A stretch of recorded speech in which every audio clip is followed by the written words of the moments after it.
좋습니다. 네. 건강하시기 바라겠습니다. 그리고 네. 많은 분들에게 좋은 일 많이 하십시오. 그래요. 자, 이제 약초 얘기 본격적으로 해봐야죠, 현주 씨. 예, 그렇습니다. 제가 기다리셨다고요? 약초를 찾아다녔는데요. 네. 이 약초를 찾는 것도 힘들었지만 따는 것은 더 힘이 들었습니다. 나뭇잎도 다 떨어져서 이 푸른빛이라고 찾아볼 수 없는 겨울산에서 그야말로 푸른빛을 돌고 있는 이 겨우사리를 소개해 드릴 텐데요. 화면으로 만나보시죠.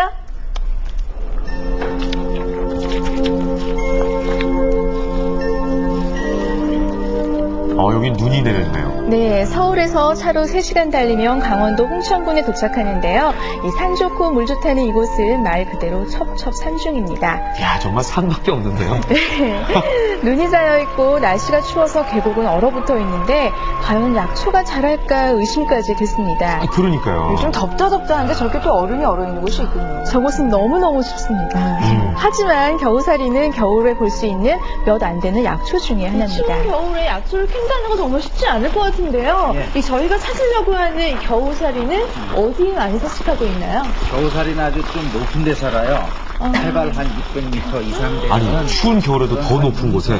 네, 저곳이 굉장히 추운데 더 추운 곳. 아니, 또 겨우사리도 높은 곳에만 살아요? 예. 이현주 씨 고생길이 보이네요. 네, 선생님, 이 복장 중에 뭔가 특이한 게 있는데 이게 네. 뭐예요? 아, 이거요? 예. 이게 겨우살이 채취하려고 만든 거예요. 이거를 이용해서 이따가 겨우살이 따는 모습을 제가 보여드릴게요. 저는 망원경인 줄 알았는데 어딘가 찾으려고. 잠시 후에 알게 되실 겁니다. 와, 여러분, 좋은 약초 곧 있으면 여러분께 많이 보여드릴게요. 정말 많이 보여드리겠습니다. 자, 과연 어떻게 생겼는지 너무 궁금했는데요. 이 해발 600m 이상 되는 곳에 자생하고 있는 겨울사리를 찾아서 본격적으로 나섰습니다. 예, 겨우사리. 인적이 드문 곳에서 자생하는 약초를 캐기 위해서는 길이 없는 곳을 가는 것은 기본입니다. 저게 이제 혹한에 자라기 때문에 겨우 살고 있다는 얘기가 아닐까요? 예, 그런 적도 있습니다. 덩굴이에요? 네, 이게 나무같이 생겼는데 덩굴식물이고 네. 이 녀석은 낮은 지대, 산의 낮은 경사면에 돌이 많이 섞인 곳에서 서식하고 있는 녀석이에요. 그리고 이 녀석은 이쁘지요. 네. 이쁜 여성한테 아주 이로운 약초예요. 예, 노각덩굴은 뿌리, 줄기, 잎, 열매를 전부 약으로 쓰는데요. 이 생리통으로 고생하는 여성들에게 효과가 좋습니다. 자식 같으신가 봐요, 그러니까. 이 녀석. 얘기하는 저 녀석이. 네, 11월에 열매가 맺는 노각덩굴을 1월에 발견해서 출발 느낌은 굉장히 좋았는데 갈수록 비타는 심해지고 날씨는 춥고 발은 미끄러지고 약초들은 왜 그렇게 사람 눈에 끼지 않는 깊은 곳에 꽁꽁 숨어 있는지 참 힘들었습니다. 흔하면 그게 약초겠어요? 잡초지. 아, 그렇죠. 겨우사리를 찾기 위해서 정말 겨우 올라가는데 찾는 겨우사리는 안 보이고 또 이번에는 또 다른 약초를 발견할 수 있었습니다. 평소 대화 좀 하시지. 자세 정말 안 나오네요. 이게 구름 모양이잖아요. 네. 그래서 이름이 운지버섯이에요. 그러니까 우리 많이 보던 이 곳이네요. 이거. 운지버섯은 이렇게 썩은 나무 그루터기에서 이렇게 자생하게 되거든요. 그럼 이 운지버섯은 어떻게 먹는 거예요? 차관에다가 집어넣고 보리차처럼 끓여서. 그렇게 드시면 네. 돼요. 네, 운지버섯은 딱딱하고 맛도 없어서 예전에는 식용으로 사용하지 않았는데요. 그런데 최근에는 항암 성분이 발견되면서 더 유명해졌다고 합니다. 된장이랑 똑같네요. 네. 겨우사리를 찾아서 산에 오른 지 5시간, 드디어 겨우사리가 자생하는 지역에 도착을 했는데요. 이상하다. 아무리 둘러봐도 겨우사리가 없어요. 이현주 씨 초보자 눈에 띄면 네. 되겠습니다. 이쪽으로도 봐야죠. 나뭇가지가 보이는데요? 약초는 땅에도 있고 위에도 있어요. 저기 한번 날아가요, 저기. 나무 위에 있는. 푸른 색깔이요? 네. 저게 바로 겨우살이에요. 와, 저게 바로 겨우사리구나. 나무 가장 위쪽을 보니 초록 세상이 펼쳐지고 있었습니다.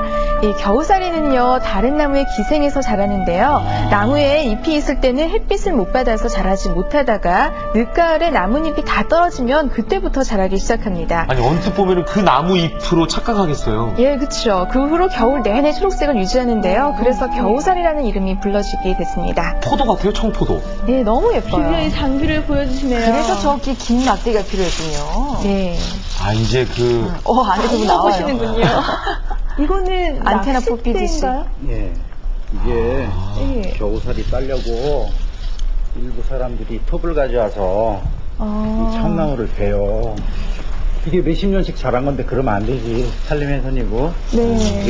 이 낚싯대를 그러면 끝에 살짝 걸치는 거군요. 걸쳐서 예, 15m 이상 높이에 매달려 있는 겨우살이는 나무에 뿌리를 받고 수액을 빨아먹으면서 살아가는 반기생식물인데요. 1년, 일생 동안 흙과 접촉하지 않아도 꽃이 피고 열매가 맺는 식물입니다. 예, 그래서 저도 직접 겨우살이를 따는데 도전을 해봤는데요. 근데 이게 파트 짱이다. 네, 겨우살이, 겨우살이. 칼날이 달려. 근데 정말 네. 궁금한 게요. 이 겨우살이가 어떻게 해서 나무에서 이렇게 자라기 시작한 거예요? 이 겨우살이는 새들이 자연에 눈이 많이 내리잖아요. 그럼 먹을 게 없어요. 네. 그러면 이 씨가 겨울 내내 이렇게 붙어 있거든요. 그럼 새들이 와서 이 씨를 먹는다고요. 새가 이거를 먹고 소화가 돼서 배설을 하죠. 배설을 하는데 새들 특성상 새들은 항상 자기 먹이가 있는 곳에서 놀아요. 그래서 그 옆에 나무에서 앉아서 배설을 하게 되면 옆으로 나무를 옮겨서 이것이 이제 끈적끈적한 점액질이 있거든요. 네. 그래서 나무에 이렇게 착생이 돼요. 기어 올라가나? 그래서 이것이 아니에요. 그 나무의 영양분을 빨아먹으면서 나무 가지에 기생을 하게 돼 있어요. 아니, 그러니까. 배설을 하는 그래서 거죠. 벌써 나무 가지 대신. 그러면 이거 새도 먹어도 되는 거면 제가 먹어도 되는 거예요? 그럼요. 이거 약으로 쓰는 건데 먹을 수 있어요. 그냥 날로 먹어도 돼요? 네. 몸에 달고요. 달짝지근하고 약간 맹맹하지만 끈적끈적합니다. 그러니까 새들이 좋아하겠네. 약수 중에서 이렇게 이 정도 마시면 상당히 훌륭한 맛이에요. 그래요? 그런데 갑자기 스태프들이 난리가 났습니다. 뭐 하는 거예요? 초록색 겨우살이 틈에서 황금색을 띤 겨우살이를 발견했거든요. 네? 이 황금색 겨우살이에는 뭔가 있지 않을까 해서 저 높은 곳에 올라가서 이 방법 저 방법을 다 동원했는데 아니, 이분들 촬영하고 지금. 정말 2시간 동안 저렇게 해냈거든요. 네, 실라이를 하다가. 네. 올라갈 극이야? 우리 스태프들은 모두 포기하고 역시 전문가답게 직접 나무 위로 올라가서 겨우살이를 따는데 정말 겨우 성공했습니다. 아니, 정말 황금색이네. 색을 보시면 오른쪽은 초록색이고 이 왼쪽은 노란색, 확연히 차이가 나죠? 네. 왜 우리가 아까 했던 초록색 겨우살이하고 색깔이 다른 거예요? 네. 요게 좀 흰색이 나고 이게 노란색이 나죠? 네. 감이 들이었을 때는 좀 푸르스름하고 네. 완전히 익으면 주황색이 나죠? 네. 겨우살이가 익은 겁니다. 힘들게 발견하고 땄지만 많이 따서 힘든 것도 잊어버릴 정도였는데요. 이 겨우살이는 예전부터 약효를 인정받아 왔습니다. 이 동의보감의 겨우살이는 맛이 달고 쇠붙이에 닫힌 곳에 효과가 좋다고 기록하고 있는데요. 이 최근에는 활발한 연구가 진행돼 그 우리 효과가 몸의 나타나고 있습니다. 힘줄이나 근육, 피부 등을 충실히 해주는 역할을 해주고요. 특히 여성에 있어서는 월경 과다증에 있어서 지혈작용을 도와주고요. 임신을 했을 경우에는 그 태아가 편안하고 건강하게 자랄 수 있도록 도와주는 작용을 해줍니다. 특히 요즘 네. 독일을 비롯한 유럽에서는 겨우살이의 항암 효과가 크게 각광을 받고 있는데요. 폐암이라든지 위암, 신장암 등의 탁월한 효과를 거두고 있는 사례가 계속 발표가 되고 있습니다. 명통치약이라고 그렇죠. 네. 우리나라에서는 민간요법으로 많이 이용돼 왔는데요. 유럽에서는 신비의 약초라고 인정받은 지 오래입니다. 이 겨우살이를 따고 내려오는데 산기슭에 집 한 채가 보이는 거예요. 그래서 춥기도 하고 산 오르고 내리느라 힘들기도 해서 찾았는데요. 정말 딱 한 채 있네요. 네, 지금 정말 뜨문뜨문해요. 30분마다 한 채. 야, 정말 인적이 드문 곳까지 가셨군요. 네, 겨우살이 좀 해왔어요. 예, 이게 지금 물 끓이는데요. 양은 저쪽에다 물을 끓여가지고 다리 가서 그 물 먹으면 좋아요. 아주 끝내주지. 다 아시네, 여기 계신 분들은. 그렇죠. 예, 이미 겨우살이가 몸에 좋다는 거 잘 알고 계십니다. 이 겨우살이는 특별히 손질할 필요 없이 가지채로 끓는 물에 넣고 30분 정도 달여주는데요. 예전부터 이곳에서는 차로 많이 이용했다고 합니다.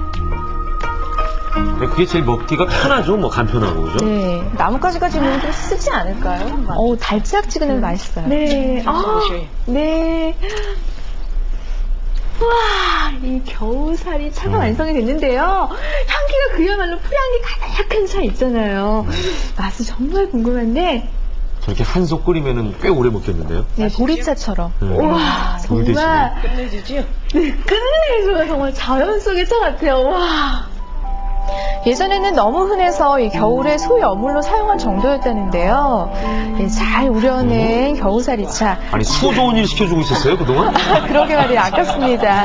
이 추운 겨울에 움츠러들 때 뜨끈뜨끈한 차 한 잔, 그 맛은 정말 별미 중의 별미였습니다.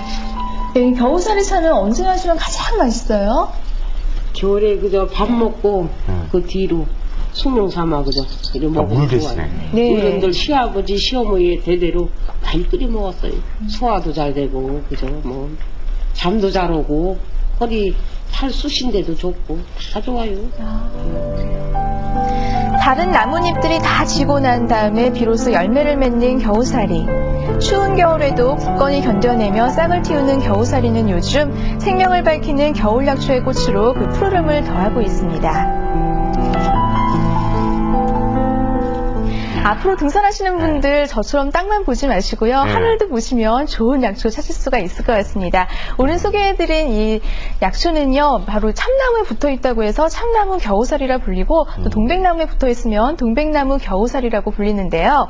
이 독특하게 겨울에 화려하게 꽃을 피우고 열매를 맺기 때문에 겨울 약초의 꽃으로 불리고 있습니다. 네, 겨우살이 참 이름도 예쁜 약초인데. 네. 땅만 보지 말고 하늘을 이제부터는 네. 보고 다닐 필요성도 있고 그 다음에 아까 신기한 게 딱 누가 이제 이렇게 어디 아픈 분이 오셔가지고 저 어디가 아픈데요? 겨우살이.